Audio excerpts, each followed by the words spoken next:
Welcome back to my YouTube channel, Chris Lawson Vlog. So eto na nga guys, kamusta kayong lahat? Oh my god, na-miss ko kayong lahat. So ngayon nandito na tayo sa Arizona. Ang init dito guys. My god, everyday mula nung dumating kami last week, June 6.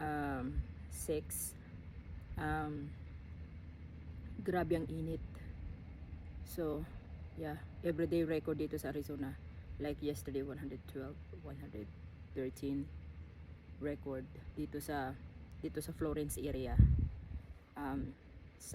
Southwest ng Phoenix. So ngayon ito na nga tayo guys.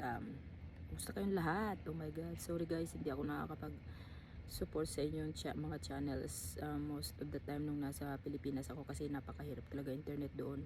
Ang hina ng signal guys, ang hina ng usad ng internet, kasi mas mahina pa sa usad ng itugas na yan. Sorry guys, napapamura. Ang hirap talaga ng internet doon, my god.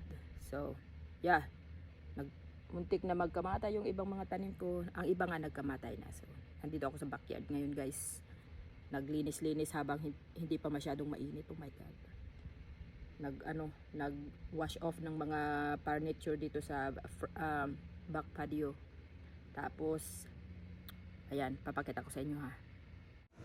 So ito na nga, nandito tayo sa backyard, nag-overgrown ang iba. So tomorrow may pupunta dito na mga landscaping people na sila mag-trim ng mga tanim. So ayan, yung mga barbecue stuff, winash off ko, hinose ko siya, kasi alam niyo naman dito sa Arizona guys, ang daming dust dito, kaya oh my god. Tapos ang dami pang mga development dito, oh my god. So hinugasan ko yung hose ko yung mga furniture, tapos mga rugs, mga kung ano-ano. Tapos ayan, nagkamatay-matay ng ibang tanim ko, pero nag-survive ang jade plant ko, ayun. Tapos nag-overgrow na itong mga tanim dito. So gusto ko lang i-share sa inyo habang hindi pa sila tinitrim, kasi bukas ititrim na yan ng mga mga people na pupunta dito. So